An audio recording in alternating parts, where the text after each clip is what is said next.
and talked about it all, how it all came together. I think that was good. So a few weeks ago, I was trying to look at what the lectionary reading is that has been assigned to me, and the one that was assigned to me for today. I honestly was having some trouble trying to figure out what to say about this gospel lesson. And I'm going to be honest with you, it's a lesson that has always provided trouble to me. Then as I do in the morning, I'm reading my Washington Post on Monday, right? And I came across this letter to the editor.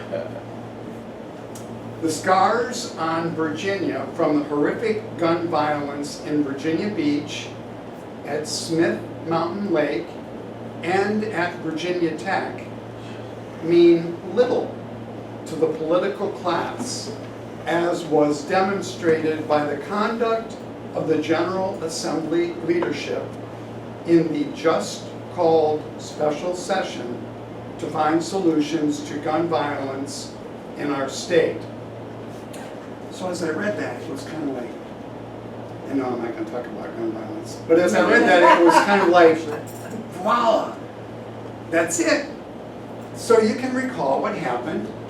They said nothing and did nothing, and they walked. And they continued to remain silent on that particular problem, which we're not going to talk about today. So we are a denomination who declares God is still speaking.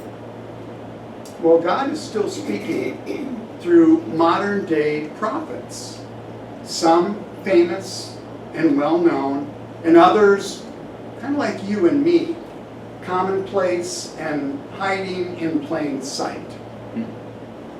I think that the entire prophetic tradition we read about in our Old Testament can be summed up in this one verse from 2 Kings chapter 17, verse 13. So here it is. God warned Israel and Judah through all chosen prophets and every seer, saying, turn from your evil ways and keep my commandments, my statutes, according to all the law which I commanded your ancestors, in which I sent to you through my servants, the prophets. Let me reread the prophetic voice from the psalmist that we read together responsibly this morning in Psalm 52. And tell me if these words today, right now, are not timeless and inspired by a God still speaking. Here it is. Why do you boast, O mighty one, of mischief done against the godly? All day long you are plotting destruction. Your tongue is like a sharp razor, you worker of treachery. You love evil more than good, and lying more than speaking the truth. You love all words that devour. O deceitful tongue.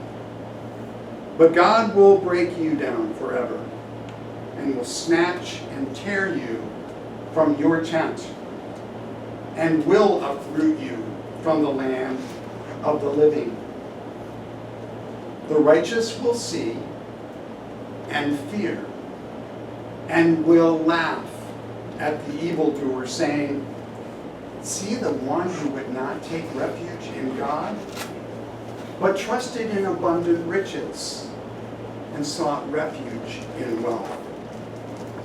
But I am like a green olive tree in the house of God. I trust in the steadfast love of God forever and ever. I will thank you forever because of what you have done. In the presence of the faithful, I will proclaim your name because it is good.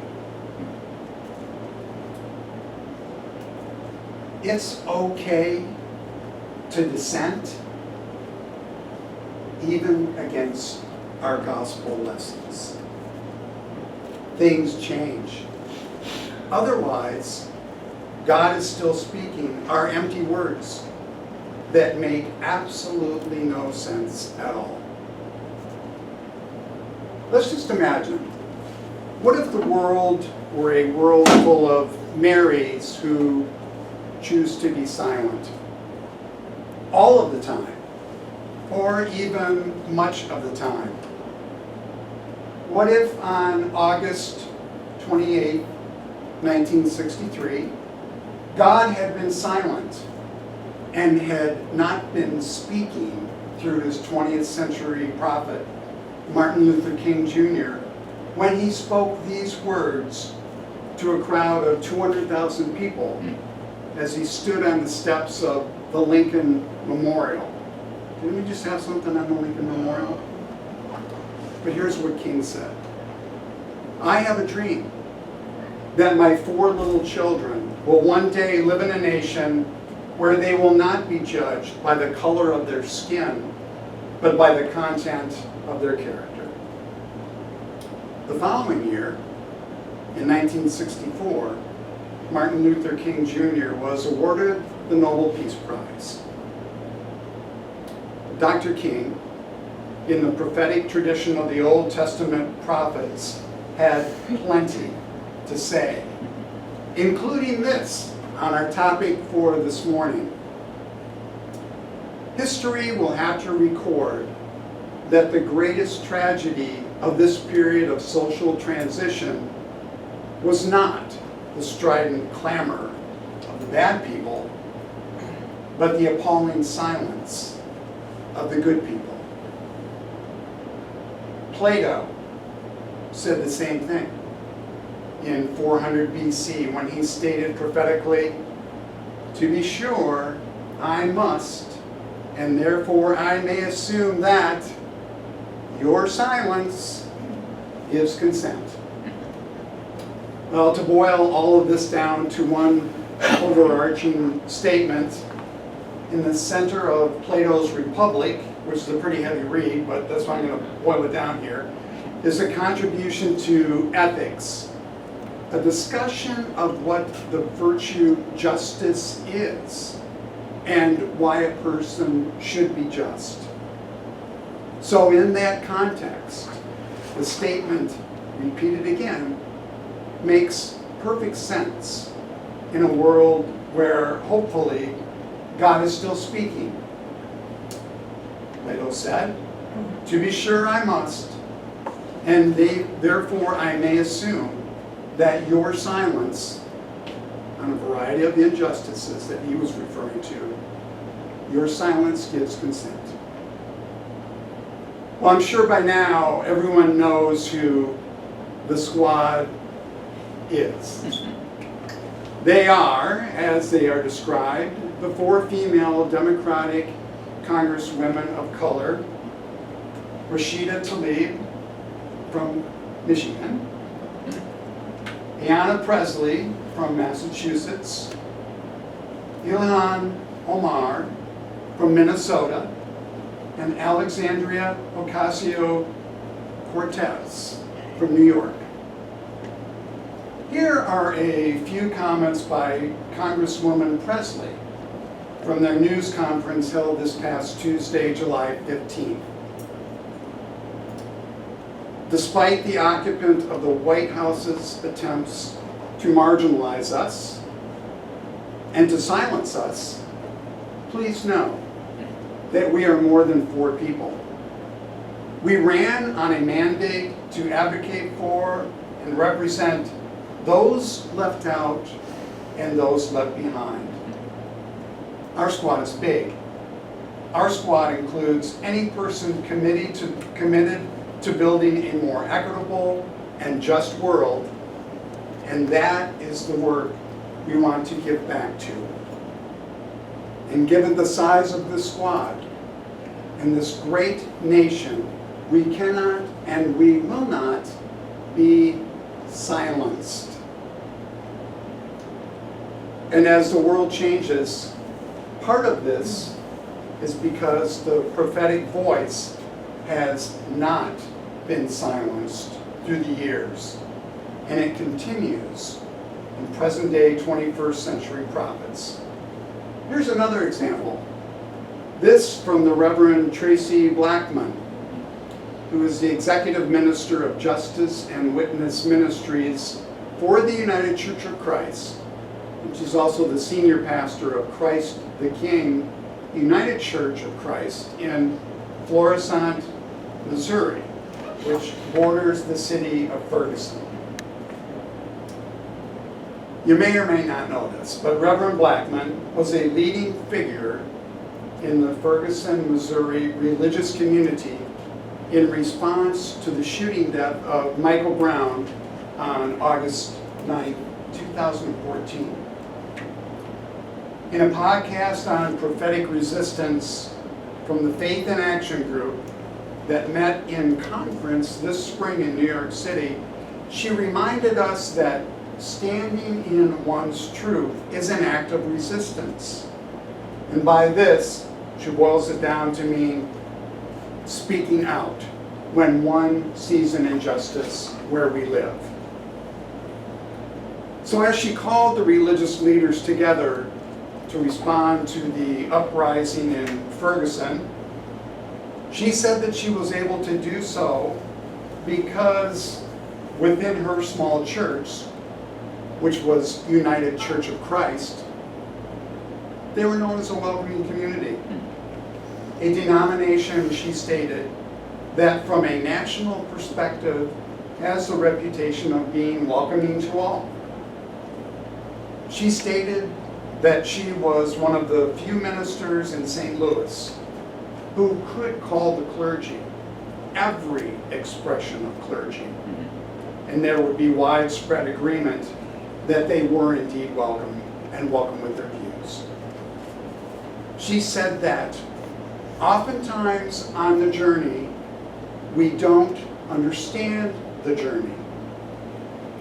She brought a diverse clergy together to form a response to the uprising in Ferguson, and it helped calm the parted waters. What if she had remained silent? What if we remain silent?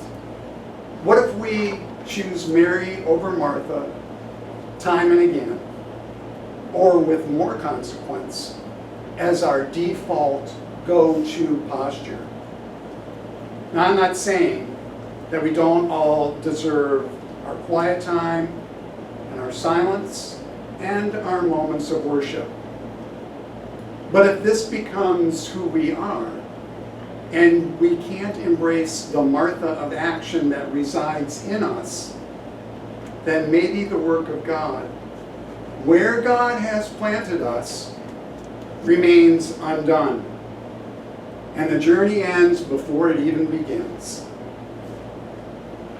Francis Bacon once said that silence is the virtue of fools. And Elie Wiesel, who I saw lots of on the street when I was at Boston University, said this: we must take sides. Neutrality helps the oppressor, never the victim. Silence encourages the tormentor, never the tormented. So on July 18th, which was this past Thursday morning, as I watched Morning Joe, Mika Brzezinski was interviewing Montana Senator Joe Tester. And she asked him about the racist tweets this week from the current occupier of the White House. She asked him, is it okay not to speak out about these? To which Senator Tester said, well, yeah, if you like racism.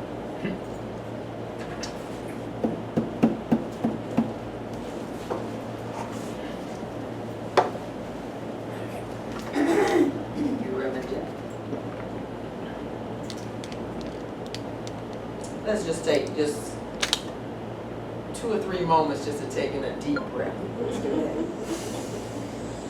Take it in, just hold it right there, just hold it.